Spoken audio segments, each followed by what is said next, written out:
akhirnya berkesimpulan ini ada bangsa muslim yang harus dibantu. Lalu beliau resign dari King Abdul Aziz University, meninggalkan kemewahan sebagai dosen di kerajaan, di sekolah kerajaan. Kalau dosen di Saudi itu lumayan Bu, bukan lumayan lagi, luar biasa. Beda kalau dosen UMS atau dosen IAIN atau dosen Nambal Ulum tuh beda ya. Saya tahulah ya. Saya kan punya teman-teman yang jadi dosen di sana. Nah, jemaah sekalian, singkat cerita, dia berangkat. Awalnya dia tinggal di Pakistan sambil ngajar di Pakistan. Setahu saya beliau ngajar di Islamabad University. Beliau ngajar di sana sambil sepekan, 2 pekan masuk ke Afgan, ngajar, keliling, balik lagi ngisi di kampus. Beliau pun berkesimpulan bahwa tidak mungkin saya ini hanya separuh waktu untuk berjihad, sementara masyarakat Afgan sangat membutuhkan. Memang mereka awam, kadang masih pakai jimat, kadang masih macam-macam. Tapi sekali lagi mereka ini adalah orang yang punya semangat untuk menegakkan syariat. Walaupun sekali lagi ada beberapa kebid'ahan yang mereka lakukan. Akhirnya beliau langsung masuk ke Kandahar, salah satu kota terbesar setelah Kabul. Beliau masuk ke Kandahar. Kemudian beliau mulai mengajar, mencoba menyatukan beberapa fraksi jihad yang ada, kelompok-kelompok jihad yang ada ini. Kemudian beliau ini menggunakan tadi ya, musim haji pergi cari dana di Makkah, cari dana di Madinah, cari dana di berbagai macam negara Arab. Dia coba membawa proposal, ayo bantu orang-orang Afgan. Selain itu beliau terlibat dalam tulis menulis karena beliau seorang dosen. Beliau menulis 2 buku yang sangat mempengaruhi orang-orang sedunia saat itu. Yang pertama namanya Ilhaq bil Qafilah, diterjemahkan dengan Join to the Caravan. Kemudian atau di Indonesia namanya Bergabung Bersama Kafilah Syuhada. Kemudian yang kedua, bukunya yang berjudul Ayatul Rahman fi Jihad di Suriah. Keajaiban-keajaiban yang Allah berikan di jihad Suriah. Saya dulu punya bukunya dua-duanya itu. Jadi diceritakan ada para mujahidin kehabisan amunisi, kemudian tanknya mengejar terus mereka ini. Oh, pelan-pelan. Baik. Iya, barakallahu fiik. Saya paham. Padahal saya pikir saya udah pelan-pelan banget ya. Mau ditulis Bu? Oh iya.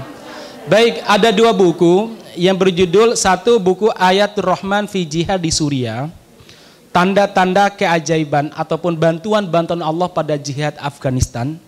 Yang kedua namanya Ilhaq bil Qafilah, terjemahannya Join to the Caravan, apa sih? Bergabung bersama kafilah para syuhada. Nah, beliau menjelaskan bagaimana keajaiban-keajaiban yang Allah berikan bagi para mujahidin di Afghanistan. Sebagai sebuah contoh, yang pernah saya ingat itu. Jadi kalau mujahidin kehabisan amunisi, ada suatu waktu mujahidin kehabisan amunisi, lalu tank-tanknya miliknya Uni Soviet terus mengejar. Akhirnya mereka mengambil batu, lalu tanknya dilempar pakai batu, dan subhanallah meledak. Ya. Ini luar biasa ya Mas kan. Ini bagian daripada keajaiban yang Allah Subhanahu wa taala turunkan. Ada juga jasad seorang mujahid muda yang setiap Senin dan Kamis ya di kuburannya itu, setiap malam Senin dan Kamis itu keluar cahaya dari habis Isya sampai subuh. Ya. Itu keajaiban-keajaiban yang beliau tulis jemaah sekalian. Yang itu pada akhirnya ketika saya pulang dari Suriah, saya pun menulis buku yang mirip-mirip, namanya Ayatul Rahman fi Jihad di Suriah. Keajaiban-keajaiban jihad di Suriah, banyak sekali yang kita rasakan. Baik jemaah sekalian, singkat cerita, buku tersebut menarik perhatian anak-anak muda dari berbagai belahan dunia. Ada satu yang luar biasa, di saat yang bersamaan Amerika melihat ini peluang yang luar biasa untuk menjatuhkan lawannya, yaitu Uni Soviet. Ini kan bermusuhan. Ini saat yang tepat. Maka Amerika Serikat meminta kepada Saudi sebagai sekutu dekatnya saat itu agar mendukung jihad di Afghanistan. Maka keluarlah fatwa dari para ulama, Syekh bin Baz, banyak sekali fatwa, Syekh Utsaimin, fatwa tentang wajibnya jihad di Afghanistan. Wah, semangat orang-orang Saudi terutama. Yang kedua, Saudi memfasilitasi pesawat gratis PP, bahkan dikasih uang pesangon. Ya, enak sekali pergi jihad kasih uang pesangon, pesawatnya gratis. Sampai disebutkan kalau liburan musim panas, orang-orang Saudi itu menghabiskan waktunya di mana? Afghanistan. Kalau sekarang kan menghabiskan waktunya di Eropa, ya, bermaksiat di sana. Nah, kalau dulu menghabiskan waktunya di Afghanistan. Kadang mereka 2 bulan balik lagi, kadang sebulan balik lagi. Nah, jamaah sekalian, ada salah seorang miliarder Saudi yang sangat kaya raya, namanya Muhammad Ibnul Jawad bin Laden. Ya. Dia ini saudagar kaya raya yang punya sebuah kontraktor yang sangat besar, namanya Bin Laden Group, mungkin ibu pernah tahu dulu.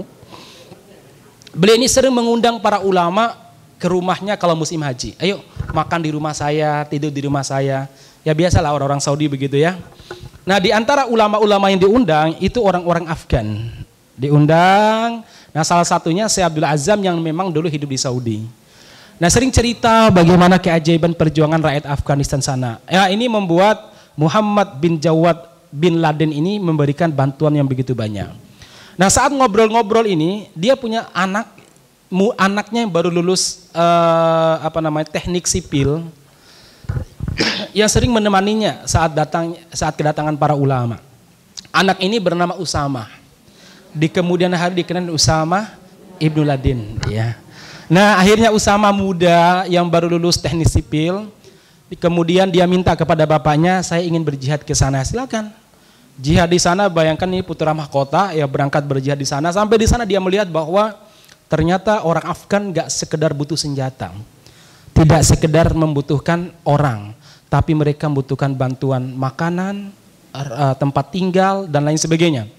Akhirnya beliau balik ke Saudi, minta bantuan sama bapaknya, dikasih mungkin jutaan dolar, namanya orang kaya bu ya. Kasih jutaan dolar, udah begitu beliau membawa peralatan-peralatan berat untuk membangun camp-camp pengungsian bagi orang-orang Afghanistan. Taliban belum ada saat itu ya. Dulu semua terkumpul dalam kalimat mujahidin ya. Jadi dibuatkanlah jamaah sekalian, beliau membuat ya tenda-tenda yang rapi, yang permanen. Beliau juga membuat bunker-bunker bagi para pejuang pada saat itu. Dibuatkanlah jamaah sekalian hingga kemudian pada saat itu saudara sekalian terjadilah jihad yang luar biasa. Singkat cerita, Uni Soviet akhirnya kalah perang tahun 1989. Udah lahir bu ya? Udah tentunya ya. Udah punya anak malahan ya. 1989 kalah. Jadi Uni Soviet menjajah 1979. Kalahnya 1989, 10 tahun tepatnya jemaah sekalian. Akhirnya saudara sekalian, terjadilah perang saudara antara faksi-faksi jihad yang ada untuk memperebut kekuasaan. Nah, di tengah perang saudara tersebut muncul sebuah kelompok kecil kalangan santri, namanya Tolibnya. Tolib itu santri. Yang dipimpin oleh Mullah Muhammad Umar tadi. Beliau kemudian melakukan amar ma'ruf nahi mungkar. Kalau ada orang berjudi dia, ya namanya masyarakat mungkin baru selesai perang kan udah stres dan sebagainya. Kemudian beliau melakukan amar ma'ruf nahi mungkar, mengadakan pengajian, ya bakti sosial, ya kayak kita lah jamaah sekalian. Kemudian kalau ada orang yang mencoba untuk merampok sebuah kampung, mereka melawan karena mereka bawa senjata. Akhirnya pengaruh mereka ini semakin lama semakin meluas. Orang-orang semakin mendukung mereka. Negara Islam Afghanistan, kemerdekaan, proklamasi. Ya. Itu tahun berapa? 1996. Baik jamaah sekalian, kemudian mereka terus berupaya melaksanakan syariat Islam. Saat itulah Amerika marahnya luar biasa. Amerika berpikiran begini, ini dulu kami bantu untuk menjatuhkan Uni Soviet supaya tidak ada saingan lagi bagi ideologi kami di dunia ini. Ternyata mereka justru mengembangkan Islam. Marah Amerika Serikat. Jadi awalnya runtuhnya Uni Soviet kalah 1989. Orang Amerika pada tepuk tangan, "Hore, Uni Soviet sudah kalah ya. Uni Soviet sudah kalah." Bukti kekalahannya apa? Akhirnya beberapa negara yang dulu di bawah kesatuan Uni Soviet itu mulai memerdekakan diri. Contoh negara Kazakhstan, Dagestan, terus Chechnya, Uzbekistan. Apalagi Chechnya tadi sudah. Nah, ini akhirnya mereka ini memerdekakan diri dari Uni Soviet Uni Soviet. Nah, masyarakat muslimin, sehingga ada salah seorang tokoh dari Gedung Putih, ahli politik Amerika Serikat, yang bernama Francis Fukuyama. Kira-kira keturunan mana dia nih? Ya, kalau Francis Perwirejo itu namanya keturunan Jawa, atau Francis Warsono keturunan Jawa itu nih. Nah, Francis Fukuyama ini menulis sebuah buku yang sangat luar biasa sebagai bentuk kebanggaan Amerika. Namanya The End of History. Itu ada bukunya, ramai dulu ya buat kajian. Berakhirnya sejarah. Artinya sekarang yang menang demokrasi Amerika Serikat. Ternyata Taliban mendirikan negara Islam tadi, Imarat Islami Afghanistan. Pimpinan pertamanya Mullah Muhammad Umar. Akhirnya orang-orang barat mulai melakukan kajian. Ternyata setelah runtuhnya Uni Soviet, musuh terbaru bagi Amerika Serikat adalah Islamic law, syariat Islam. Maka ada beberapa tokohnya seperti Daniel Peoples, kemudian salah seorang penasihat Gedung Putih yang bernama Samuel Huntington, itu pernah menulis sebuah buku yang berjudul The Clash of Civilization, yaitu benturan peradaban, di mana dia mengatakan bahwa ke depan peradaban yang bertarung bukan kita dengan komunis, bukan kita dengan Rusia, tapi apa? Barat melawan Islam. Dia menyebutkan beberapa potensi perbenturan Barat sama Islam. Nah, jemaah sekalian, yang mudah-mudahan dirahmati Allah Subhanahu wa taala, singkat cerita dulu sampai di sini. Amerika sudah ingin menghancurkan Afgan, tapi mereka tidak punya cara untuk menghancurkannya. Mereka ini agak marah. Kenapa? Dulu kami bantu kalian, sekarang kok malah melawan kami gitu. Memang dibantu sama Amerika Serikat. Nah, singkat cerita jemaah sekalian, saudara-saudara kita yang dulu berjuang di Afghanistan, ketika kalahnya Uni Soviet dan terjadi perang saudara, mereka pun berpikir untuk keluar dari Afgan, tidak ingin terlibat dalam perang saudara. Akhirnya orang Mesir balik ke Mesir, orang Saudi balik ke Saudi, orang Malaysia balik ke Malaysia, orang Indonesia balik ke Indonesia, dan lain sebagainya. Nah, jemaah sekalian, walaupun ada di antara mereka yang juga melanjutkan jihadnya di Chechnya, di Dagestan, di negara yang baru merdeka ini. Singkat cerita jamaah sekalian, di saat yang bersamaan 1993-94 di Timur Tengah terjadi perang saudara antara negara-negara Islam. Perang antara Irak sama Kuwait. Masih ingat ibu sekalian? Sampai Bimbo kayaknya nulis sebuah nyanyian tuh ya. Irak Kuwait bertempur, Amerika turut campur dan sebagainya itu ya. Nah, perang antara Irak sama Kuwait ini melebar ketika Saudi berada di pihak Kuwait, mendukung Kuwait. Saat itulah Saddam Hussein marah besar dan mengancam Saudi dengan mengatakan, kalau kalian masih berpihak di Kuwait, kami akan mengirimkan rudal-rudal balastik kami ke Riyadh, ke Jeddah, ke Makkah, bahkan Madinah. Kami tidak peduli, segera mundur kalian. Saudi kemudian bingung bagaimana bisa menghadapi Saddam Hussein. Saat itu belum ada pesawat senjata anti rudal, belum ada saat itu. Nah, jemaah sekalian, akhirnya Jenderal Nayef, salah seorang pangeran di Saudi, mengusulkan kepada raja saat itu, bagaimana kalau seandainya kita meminta bantuan Amerika Serikat. Kita sudah membantu mereka di Afghanistan, saatnya sekarang mereka membantu kita. Akhirnya terjadi pro kontra di kalangan para ulama. Apa pro kontranya? Satu, bagaimana mungkin kita meminta bantuan orang kafir untuk memerangi saudara muslim kita, Saddam Hussein. Satu. Yang kedua, bukankah Rasulullah SAW telah menasehatkan beberapa hari sebelum wafat, akhrijul musyrikin min jaziratil Arab, usir orang-orang musyrik dari negeri Arab. Lalu kita kok malah memasukkannya. Yang ketiga, jangan-jangan ada tujuan di balik itu Amerika Serikat. Nah, terjadi perbedaan antara Lajnah Daimah, kalau di Indonesianya MUI-nya Saudi, dengan beberapa ulama-ulama muda, di antaranya Safar Hawali, Dr. Safar Hawali, Dr. Salman Auda dan sebagainya. Banyak sekali ulama-ulama muda puluhan menolak kedatangan tersebut. Kemudian akhirnya keluarlah fatwa dari Saudi bahwa Saddam Hussein murtad, ya.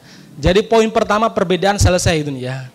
Akhirnya ada kritik juga, kenapa dimurtadkan? Ya, alasannya karena dia adalah orang sosialis. Ya, sosialis, Ba'as namanya. Sosialis itu mirip-mirip di Indonesia kayak PDIP lah jemaah sekalian.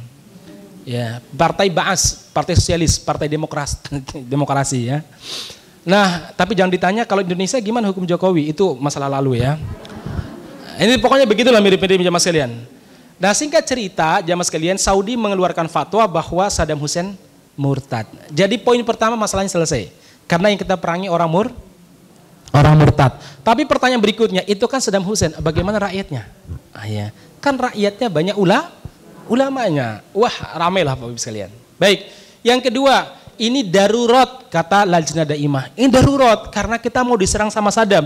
Jadi boleh memasukkan orang kafir ke tanah suci. Akhirnya ada ulama muda yang bernama Safar Hawali, Dr. Safar Hawali, orang yang sangat pintar.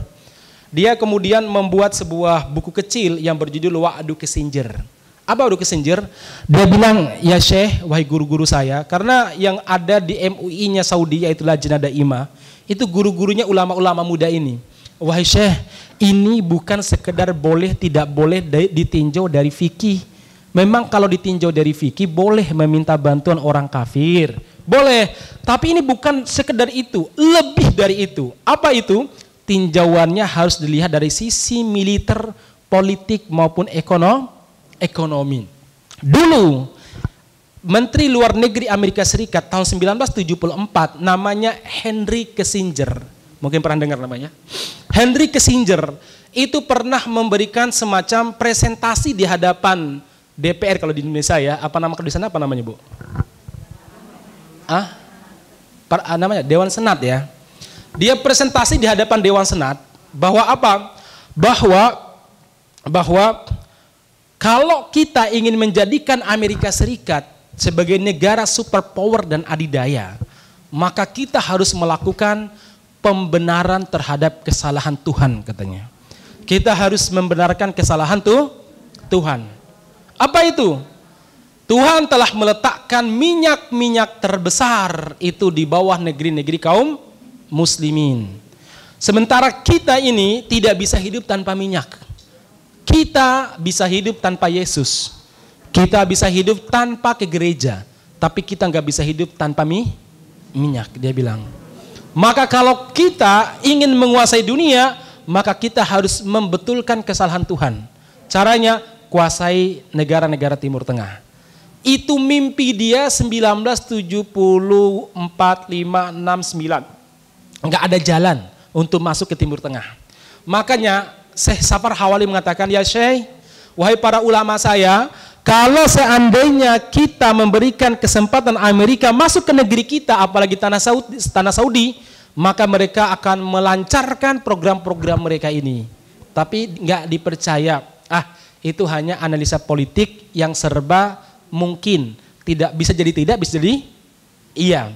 Akhirnya masuklah orang-orang Amerika Serikat ke Saudi, kurang lebih 350.000 tentara laki dan perempuan. Saat itu jumlah ini lebih banyak daripada jumlah tentara Saudi. Dan yang mensupport mereka adalah Saudi semuanya. Ya, karena minta bantuan Saudi. Yang namanya orang-orang Amerika Serikat, orang Eropa, orang Barat, mereka tidak bisa hidup tanpa dua, ibu-ibu sekalian. Satu, minuman keras, alkohol. Yang kedua, wanita pelacuran. Akhirnya Pak Saudi terpaksa mengimpor itu semuanya untuk memenuhi kebutuhan mereka. Baik, singkat cerita jemaah sekalian, kembali pada yang saya sampaikan tadi. Akhirnya apa? Muncul kelompok yang ketiga. Kalau tadi kan dua kelompok yang berbeda pendapat. Muncul kelompok yang ketiga yang mengatakan bahwa masuknya Amerika ke Saudi wajib. Ya. Ini kelompok dipimpin oleh seorang syekh rektor dari Universitas Islam Madinah UIM. Namanya Muhammad Aman Al-Jami, Profesor Dr. Muhammad Aman Al-Jami. Beliau punya seorang murid yang bernama Rabi' Al-Madkhali yang biasa jadi panutan teman-teman Salafi. Nah, singkat cerita, kelompok ini mengatakan bahwa masuknya Amerika ke Saudi itu wajib. Kenapa? Karena ini adalah perintah ulil amri. Ya, mulai dari istilah ulil amri ya. Hingga tahun 1996 mereka mendeklarasikan negeri. Siapa yang menolak? Bugot. Siapa yang menolak? Khawarij, anjing neraka, macam-macam lah mereka ini. Wes kayak sekarang persis lah kayak teman-teman, sebagian teman-teman Salafi itu ya. Nah, singkat cerita, saudara-ibu sekalian, akhirnya mereka ini mencoba untuk menangkap para ulama yang menolak. Dengan cara apa? Mereka merekam ceramah-ceramah mereka, dipotong-potong, diserahkan kepada bagian intelijen. Akhirnya mereka masuk penjara. Nah, di antara yang mau dipenjara, yang ditarget adalah Usama bin Laden. Usama kemudian melarikan diri kemana? Ke Sudan. Di Sudan saat itu dikuasai oleh Ikhwanul Muslimin. Kayak seperti apa namanya, Turki lah ataupun Mesir ketika zaman Bursi. Kalau di Indonesia mungkin semacam PK atau PKS lah. Nah, dikuasai oleh Ikhwanul Muslimin yang dipimpin oleh seorang yang bernama Umar al-Bashir, presidennya. Umar al-Bashir welcome dengan Usama bin Laden karena dia dengar bagaimana sepak terjang yang luar biasa. Usama bin Laden melihat bahwa bandara Sudan saat itu nggak layak, beliau akhirnya menyulap bandara Sudan menjadi bandara yang sangat luar biasa bagusnya. Karena kemampuan beliau di bidang apa? Infrastruktur. Kemudian jalan-jalan yang dulunya cuma pakai kerikil dan batu-batu, akhirnya beliau aspal sampai banyak sekali. Ini jasanya Usama. Tiba-tiba 2001 terjadi ledakan di 3 tempat. 1 WTC, yang kedua Pentagon, yang ketiga White House, Gedung Putih. Cuma yang terkenalkan cuma di WTC. Kenapa? Karena di Pentagon itu berhasil ditembak oleh rudal anti pesawat. Demikian juga di White House, meledaknya di luar. Nah, yang meledak itu adalah siapa? 2 menara kembar yaitu WTC. Amerika marah. Saat itu presidennya George Bush. Dan dia menuding Usama di balik ini semuanya. Ya, Usama di balik ini semuanya. Lantas dia mengancam Umar Bashir, Presiden Sudan, serahkan Usama kepada kami atau kami yang akan menjemputnya pakai pesawat tempur kami. Wah, takut. Dipertahankan Usama, tidak mungkin mereka melawan Amerika. Menyerahkan Usama lebih tidak beradab. Akhirnya apa? Usama, silakan kamu pergi entah kemana, kami nggak mampu mempertahankan kamu, mohon maaf. Saya Usama pun maklumi. Akhirnya beliau terbang dengan pesawat pribadinya kemana? Ke Kandahar, Kabul. Beliau Kabul, mana Kabul? Yaitu ibu kota Afghanistan yang baru merdeka kurang lebih 6 tahun. Mullah Umar begitu kedatangan tamu dari Saudi, dia senangnya luar biasa. Kenapa? Dia tahu bagaimana perannya Usama bin Laden ketika awal-awal ketika berperang melawan Uni Soviet. Silakan Usama datang tinggal di negeri kami. Akhirnya Bush marah, dia nelpon Mullah Umar. Dia mengatakan, Mullah Umar, serahkan Usama. Kalau tidak, negara kalian yang masih baik akan kami hancur dan kami cabik-cabik. Tidak ada tempat berlari bagi kalian dan kalian pasti akan kalah. Akhirnya Mullah Umar berpidato di hadapan rakyatnya dan parlemennya. Beliau mengatakan, wahai rakyatku yang beriman kepada Allah, wahai rakyatku yang senantiasa percaya kepada Allah, sesungguhnya Usama adalah tamu kita. Dia telah membantu kita pada zaman perang melawan Uni Soviet. Sungguh tidak beradab kalau kita menyerahkannya kepada Amerika. Dan Amerika sebenarnya sudah ingin menyerang kita sejak awal kita mendirikan negara ini. Tapi mereka tidak punya alasan untuk menyerang kita. Usama hanya alasan untuk menyerang kita. Maka wahai rakyatku, mari kita berperang. Mari kita berjihad. Kalau Bush menjanjikan kekalahan bagi kita, sesungguhnya Allah menjanjikan kemenangan bagi umat Islam. Mari kita lihat mana di antara 2 janji ini akan terpenuhi. Masya Allah. Akhirnya jemaah sekalian, 2001 langsung Amerika nyerang. Mungkin ibu lihat dulu di berita ya. Diserang habis-habisan. Lalu istana negara juga hancur-hancuran. Maka Mullah Muhammad Umar mengatakan saatnya kita gerilya. Kemudian mereka pulang naik ke gunung. Mereka tinggalkan perkotaan, tinggalkan bangunan yang mereka bangun dan lain sebagainya. Mereka berjihad di jalan Allah Subhanahu wa taala. 2001, 2003, 2004, 2005, 2006 mereka betul-betul hancur total. 2006 mereka mulai bangkit. 2008 sampai 2011 Usama terbunuh di Abbottabad, Pakistan. Saat itu Taliban berkata kepada Amerika, katanya kalian mencari Usama. Usama sudah meninggal, ngapain masih menjajah negeri kami? Udah keluar kalian sana. Ternyata Obama tetap mengatakan enggak, kami ingin mengamankan Afghanistan. Mengamankan dari mana? Uang kami ini negara kami, keluar dari negara kami. Enggak mau juga. Akhirnya Taliban mendirikan kedubes di Qatar saat itu. Jadi Qatar satu-satunya negara yang mengakui pertama kali Taliban. Mendirikan kedubes di sana. 2011, 2012, 2013 Amerika betul-betul keok, habis tentaranya di sana. Ribuan tentaranya mati, kemudian pesawat-pesawat tempurnya hancur. Demikian juga belum lagi ribuan tentaranya terluka parah dan mereka cacat seumur hidup. Ada yang kakinya harus dipotong, ada yang matanya hilang, macam-macam. Dan tentara-tentara yang dipulangkan dari Afghanistan rata-rata sampai di sana harus melalui rehabilitasi 2-3 tahun. Iya. Dan itu menghabiskan dana Amerika Serikat sampai, kalau Anda baca Ibu, karena saya orang wartawan, saya termasuk mengikuti, sampai para pakar ekonomi Amerika Serikat mengatakan biaya untuk merawat rehabilitasi tentara yang pulang dari Afghanistan jauh lebih mahal daripada perang Afghanistan sendiri. Betul-betul keok ekonominya. Secara militer betul-betul hancur Amerika Serikat. Nah, jemaah sekalian yang mudah-mudahan dirahmati Subhanahu wa taala, akhirnya mereka ingin damai, udahlah damai saja. Tapi lucunya mereka tidak bisa damai berdiskusi dengan Taliban karena Taliban oleh Amerika dimasukkan dalam daftar teroris versi PBB. Dalam aturan PBB, teroris itu nggak boleh diajak bicara, nggak boleh diajak berunding, negosiasi. Adanya perang, bunuh, tangkap, penjara. Akhirnya apa? Akhirnya Indonesia atas inisiasi dari Amerika tentunya mengusulkan kepada PBB saat itu Bapak Yusuf Kala, kemudian Ibu Menteri Luar Negeri Retno Marsudi, kemudian saya agak lupa, mengusulkan kepada PBB supaya Taliban dikeluarkan dari daftar teroris. Akhirnya dikeluarkan dari daftar teroris. Lalu Pak Yusuf Kala memfasilitasi Amerika dan Taliban untuk berunding di Doha. Terjadilah perundingan. Makanya yang berjasa sebenarnya Indonesia. Tapi lucunya pada takut Indonesia ini ya. Iya, pada takut. Padahal yang memfasilitasi merdeka siapa? Indonesia. Nah, kemudian jamaah sekalian, terjadi perundingan. Saat itu Taliban mengatakan, kami tidak akan damai dengan kalian wahai Amerika sampai kalian hengkang dari negeri kami, karena negeri kami ini merdeka. Kami tidak mungkin berdamai dengan para perampok yang masih melaksanakan perampokan di rumah kami.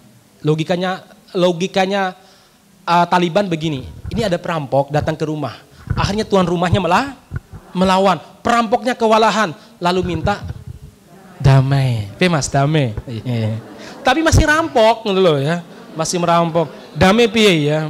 Nah itulah logikanya Taliban. Lah gimana kalian ini Amerika? Kalian masih merampok di negeri kami, masih menodong senjata kepada perempuan-perempuan kami, menodai kehormatan akhwat-akhwat kami, lalu kalian masih minta damai, yang nggak mungkin. Keluar dulu dari negeri kami, baru namanya perdamaian. Gagal perundingan pertama. Perundingan kedua juga gagal. Akhirnya perundingan terakhir pada zamannya Donald Trump, ya di Moskow, Uni Soviet. Rusia ya. Di Moskow, jamaah sekalian. Saat itu perundingan yang hadir banyak sekali non-muslim, 70% non-muslim, ada orang-orang ateis. Sementara orang Taliban cuma sedikit. Tapi luar biasanya, itu perundingan yang dimulai dengan tilawatul Quran. Masya Allah ya. Belum pernah ada ceritanya DPR MPR membuka rapat dengan tilawatul Quran. Apalagi pada zamannya kepaksa kebinekaan ini. Belum pernah jamaah sekalian. Ini luar biasa. Kemudian kalau pas waktu sholat berjamaah berhenti. Kalau waktu adzan berhenti karena Taliban mau sholat. Betul-betul sangat berwibawa jamaah sekalian. Nah singkat cerita terjadi kesepakatan. Oke, Taliban Amerika akan keluar dari Afghanistan secara bertahap. Tapi tolong Taliban jangan menjadikan negaranya sebagai basis terorisme. Apa jawaban Taliban? Loh yang dulu yang neror siapa? Kami nggak pernah membuat negara kami sebagai basis terorisme dan tidak akan pernah, asalkan kalian nggak meneror kami. Disepakatilah. Ternyata Trump hanya sekali sebagai presiden, kalah dengan wakil presidennya, yaitu siapa? Joe Biden. Joe Biden naik sebagai presiden. Joe Biden ini latar belakangnya adalah dia Kristen evangelis yang sangat percaya dengan perang akhir zaman, perang Armageddon. Ya, ini siapa namanya? Joe Biden. Nah Joe Biden dengan angkuh mengatakan enggak, Taliban tidak akan mampu menguasai Afghanistan. Akhirnya 2 pekan sebelum penaklukan Kabul kemarin, Ashraf Ghani, presiden boneka Amerika Serikat di Afghanistan, itu nelpon kepada Joe Biden tuannya. Pak Joe, dia bilang ya, Ini kami udah kewalahan melawan Taliban. Bantu kami dong. Apa kata Joe Biden? Saya itu bukan orang militer. Saya ini orang politik. Kira-kira bantuan apa? Sebutkan saja. Kami butuh bantuan yang namanya kami butuh bantuan media biar orang menganggap Taliban itu bermasalah. Yang kedua, kami minta bantuan militer, pesawat, helikopter, kemudian peralatan canggih, prajurit dan lain sebagainya. Baik, kami kirim. Dikirimlah pesawat, dikirimlah helikopter, dikirimlah peralatan canggih, senjata-senjata canggih di mana Indonesia aja nggak punya. Ternyata 2 pekan setelah itu semuanya dipegang sama Taliban. Apes banget Joe Biden ya Mas Gilian ya.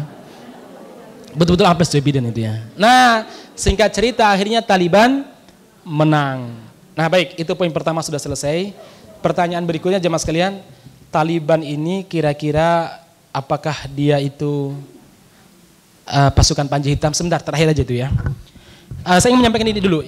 Pelajaran apa yang terpenting jemaah sekalian ini karena ini kaitan dengan kita semuanya. Yang pertama, saya menyampaikan bahwa Taliban dalam masalah ini mereka adalah orang yang sangat yakin dengan janji Allah Subhanahu wa taala. Dan mereka adalah orang yang bersabar dalam meraih janji tersebut. Mereka adalah orang yang sabar dalam menempuh proses kemenangan. Bayangkan 20 tahun mereka berperang. 20 tahun Abdul Ghani Baradar mengatakan bahwa 50.000 prajurit mereka gugur sebagai syuhada. 50.000 prajurit.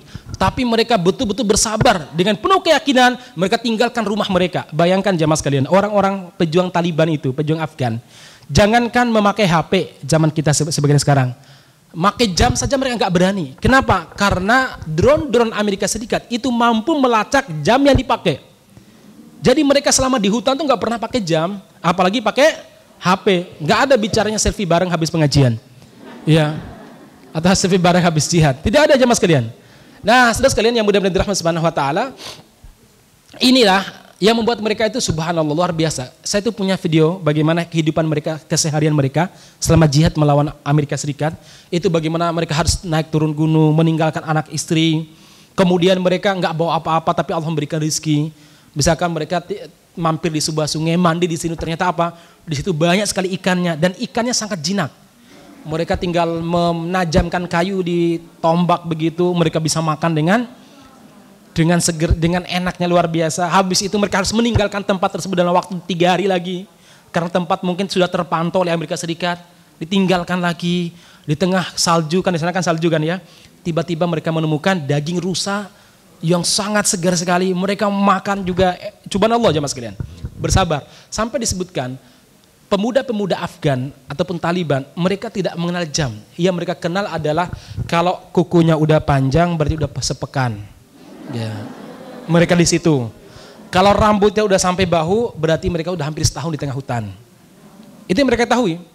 Mereka tahunya perang bagaimana ya, kalau ada informasi baru mereka perang jamaah sekalian. Hidupnya di hutan, baru sepekan, udah dirikan tenda, harus pindah lagi. Bersabar dalam menempuh proses jamaah sekalian. Dan itu tidak mungkin terjadi di zaman kita sekarang. Ya, yang serba anak-anak kita dimanja. Di sana anak-anak betul-betul ditarbiyah luar biasa oleh orang tuanya. Itu yang pertama jamaah sekalian. Kesabaran dan keyakinan kepada Allah Subhanahu wa taala. Allah Subhanahu wa taala berfirman, "Wa ja'alna minhum a'immatan yahduna bi amrina lamma sabaru wa kanu bi ayatina yuqinun." Kami jadikan sebagian di antara orang-orang beriman pemimpin. Kapan? Ketika mereka sabar dalam menempuh proses, wa kanu bi ayatina yuqinun, dan yakin terhadap janji-janji kami. Masya Allah. Yakinnya mereka itu mereka buktikan dengan berjihad selama 20 tahun. Itu regenerasi. Baik, yang kedua jamaah sekalian, pelajaran yang terpenting adalah apa? Kemampuan mereka membangun komunikasi dengan masyarakat. Sehingga perang mereka ini bukan perang kelompok, tapi didukung oleh masyarakat. Jadi ibu-ibu akan kalau Taliban lewat di kampung mereka, mereka memberikan makanan, mereka memberikan bekal. Bahkan kalau ibu-ibu anaknya udah besar, mungkin umur 17 tahun, 19 tahun, disuruh ikut. Bayangkan aja, kalau seandainya 50.000 itu habis, kalau tidak didukung sama masyarakat, dari mana mereka mendapatkan anak-anak muda lagi yang siap untuk berjihad bersama mereka? Itu penting jemaah sekalian. Artinya begini, dalam dakwah kita butuh dukungan masyarakat. Nggak bisa kita berjuang tuh hanya ibu-ibu di kajian DSKS ini.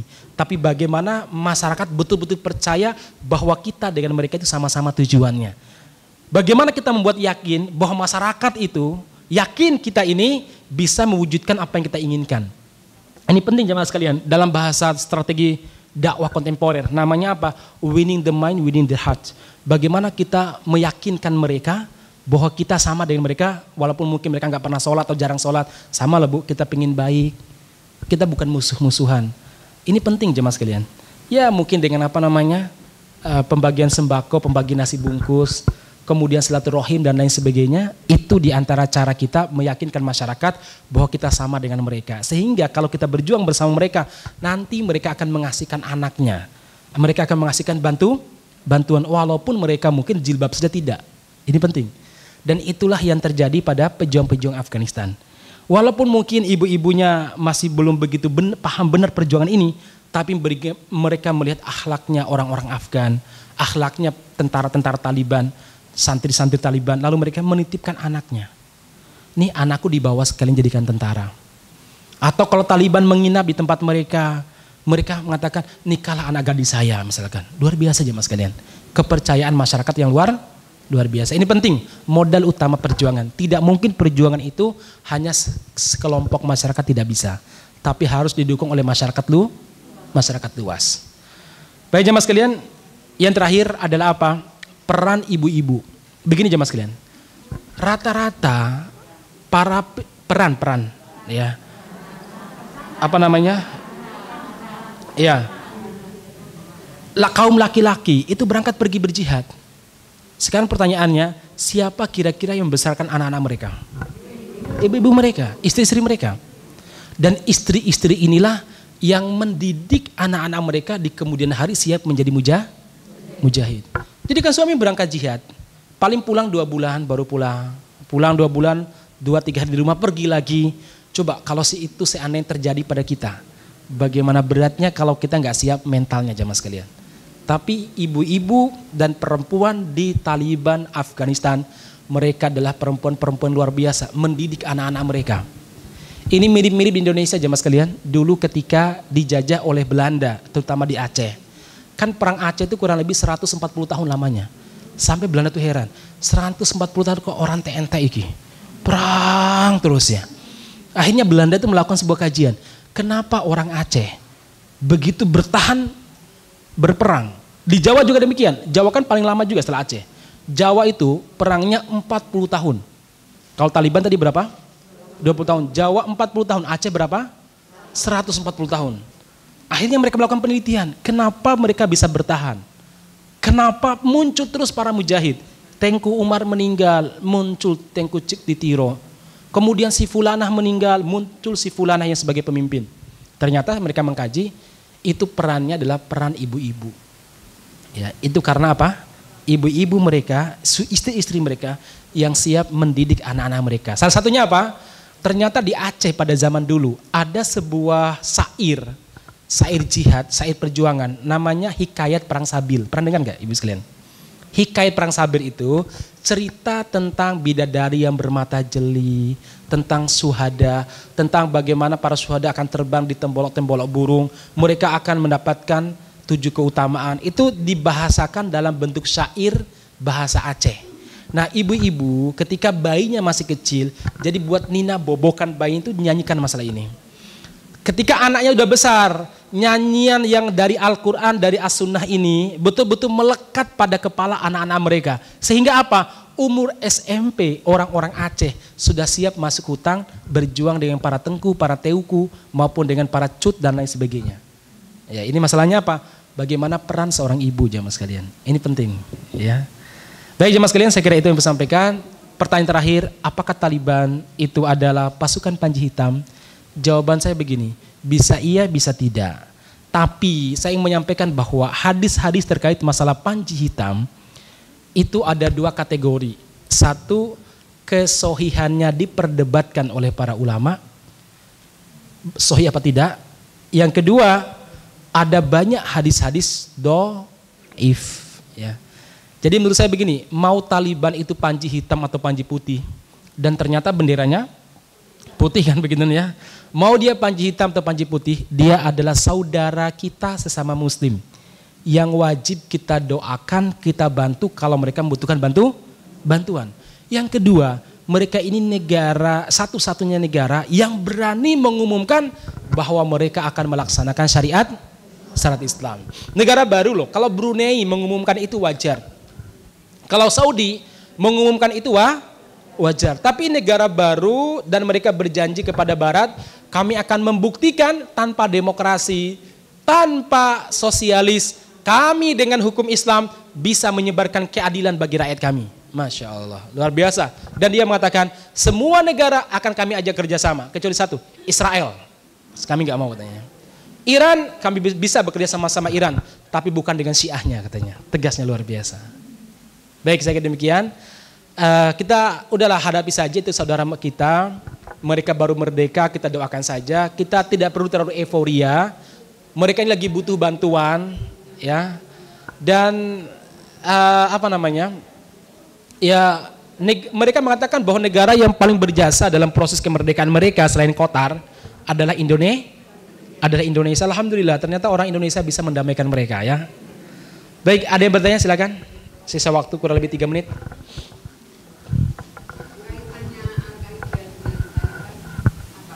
Baik, barakallahu fiik. Sebelum saya sampaikan jawabannya, Ibu sekalian, saya sering menyampaikan begini. Sebenarnya yang paling berhak gembira atas kemerdekaan Taliban ini bukan ibu-ibu yang ngaji di SKS sebenarnya, Ibu sekalian. Bukan. Kenapa? Secara akidah Taliban tuh beda dengan ada ibu-ibu sekalian. Ibu-ibu yang ngajar rata-rata alumni Saudi, ya. Alumni Iskarima, Ngeruki, Darussahadah dan lain sebagainya. Akidahnya teman-teman Taliban itu adalah Asy'ariyah Maturidiyah, wis NU banget, ya. Wujud qidam baqa mukhalafatul lil hawadithi qiyamuhu binafsihi wahdaniyatuhu qadar sama basar, itulah ya. Nah, itu akidah mereka seperti itu, persis banget jamaah sekalian. Maka dulu ketika mereka diundang sama Bapak Yusuf Kalla ke Indonesia, yang dikunjungi bukan kantor Muhammadiyah, tapi kantor NU, ya. Kenapa? Secara akidah mereka lebih dekat. Cuma saya heran, kenapa PBNU malah hati-hati dengan Taliban gitu loh, ya. Padahal sama akidah loh. Ini satu hal yang perlu dipertanyakan. Saya kemarin ketika ada Polda datang ke sini, nanya masalah Taliban, saya bilang bahwa Polda seharusnya yang paling mendukung Taliban dan paling bangga dengan kemenangan Taliban bukan DSKS, tapi siapa? NU, bukan MU tapi NU, saya bilang gitu nih, ya. Secara akidah mereka lebih dekat. Tur mereka kemana-mana itu bawa tasbih. Pernah lihat ustaz-ustaz DSKS bawa tasbih? Nggak ada. Kemana-mana mereka tasbih. Mau perang tuh tasbih dulu gitu nih, ya. Betul ya mas kalian? Kemudian kemana-mana mereka bawa surban. Pernah nggak lihat ustaz DSKS bawa surban? Enggak. Yang bawa surban siapa? Ya para kiai jamaah sekalian. Cuma saya heran itu seharusnya kiai-kiai itulah yang paling senang. Kenapa? Sesama aswaja kalau bahasa mereka, ya. Ahlus sunnah wal jamaah. Ya, jadi kita juga ahlus sunnah wal jamaah. Cuma fikihnya beda. Fikihnya orang-orang Taliban itu Hanafi. Kalau kita kan Syafi'i. Hanafi itu bagaimana Ustaz? Allahu Akbar di bawah pusar tangannya. Pernah lihat teman-teman jamaah tablik kalau salatnya gitu-gitu sebagian, ya? Ya itulah namanya Hanafi. Ghairil maghdubi alaihim waladdallin. Enggak ada amin. Kalau amin, oh berarti orang luar ini. Mereka langsung curiga. Itu Hanafi jamaah sekalian. Baik. Sami Allahu liman ruku, ya. Sami Allahu liman hamidah. Enggak ada begini. Makanya ibu-ibu nanti siapa tahu mau berkunjung ke Taliban, belajar dulu fikih Hanafi biar enggak dianggap sebagai orang aneh.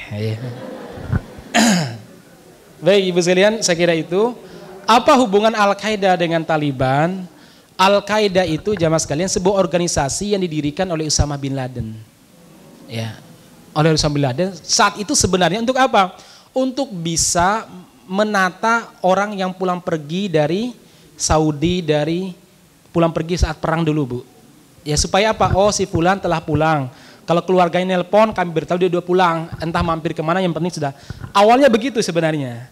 Kemudian di kemudian hari, Al-Qaeda ini dituduh berperang dalam semua bentuk aksi terorisme di dunia ini. Tuduhan aja sebenarnya. Sementara kalau ditanya, ibu-ibu sekalian, WTC itu yang terbunuh kurang lebih 3.000. Tapi tahukah Anda, Amerika telah membunuh berapa sejak 2001 sampai 2018? Amerika telah membunuh 3 juta umat Islam. 3 juta umat Islam. Di Irak, Amerika telah membunuh, pengakuan mereka, 500.000 nyawa umat Islam. Di Afghanistan, mereka membunuh hampir 1 juta nyawa umat Islam. Sekarang pertanyaannya, yang teroris itu siapa? Kan begitu pertanyaannya, Mas sekalian. Cuma sekali lagi mereka menguasai media, mereka menguasai politik, ya kita nggak bisa berbuat banyak aja, Mas sekalian. Cukup? Kalau nggak ada kita akhiri sampai di sini. Barakallahu fikum ajmain. Mohon maaf kalau ada hal-hal yang kurang berkenan. Mudah-mudahan kita bisa memahami Taliban itu seperti apa. Ya kita dukung saja mereka karena mereka saudara kita, tapi nggak perlu terlalu euforia. Ya kemudian yang kedua, kalau ada orang-orang yang menjelek-jelekan mereka, ingatkan, sungguh Taliban itu hajutnya lebih kuat daripada sampean. Puasa Senin Kemisnya itu lebih kuat, ya. Dan mereka lihat coba kesolehan mereka, jenggotnya mereka yang lebih panjang daripada jenggot suamimu. Ya wes lah, nggak usah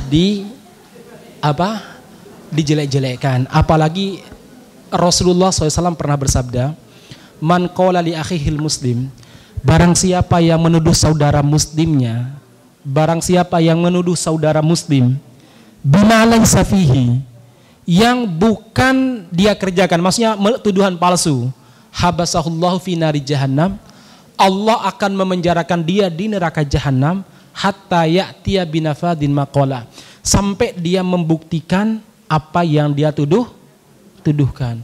Loh, Taliban jangan dituduh. Kalau kita menuduh, bayangkan jutaan warga Afghanistan yang punya efek nanti ya. Hari ini memang media-media Indonesia betul-betul buruknya luar biasa. Baik Sindo, ataupun Tribun, dan media-media lainnya sangat-sangat buruk. RCTI, SCTV dan sebagainya. Mereka yang dicari apa? Hal-hal yang tadi Amerika membunuh pemberontak, ya wajar, dulu aja kita banyak membunuh para pemberontak kan ya, kalau kemerdekaan, Taliban maksudnya. Kemudian apa? Taliban di parlemennya tidak ada satupun perempuan, ya wajar lah, itu pilihan mereka, ngapain kita sewot, ya, daripada menteri kita banyak koruptornya, ya di sana nggak pernah ada korupsi, kan begitu masalahnya ya, ya macam-macam. Taliban ketika pelantikan parlemen, menteri-menterinya tidak ada, mereka sembunyi misalkan, ya wajar, mereka baru merdeka dan agen-agen Amerika masih ada, mereka perlu mengamankan diri. Kantor kementerian nggak ada, tapi Anda nggak tahu, ya, nggak diberitahu kepada Anda. Yang dicari yang elek-elek mau, yang jelek-jeleknya luar biasa. Padahal yang baik-baik luar biasa. Contoh, Taliban ketika menguasai Kabul dan Afghanistan secara keseluruhan mengumumkan amnesti. Mengumumkan apa? Ampunan kepada semua orang yang pernah berbuat jahat kepada mereka. Loh, luar biasa loh ibu sekalian. Kalau kita mungkin, awas lah kalau aku menang, tak habisin sak keluargamu misalkan. Taliban tidak. Diampuni semuanya jamaah sekalian. Baik, demikian subhanakallahumma rabbana bihamdika asyhadu an la ilaha illa anta astaghfiruka wa atubu ilaik. Walhamdulillahirabbil alamin. Assalamualaikum warahmatullahi wabarakatuh.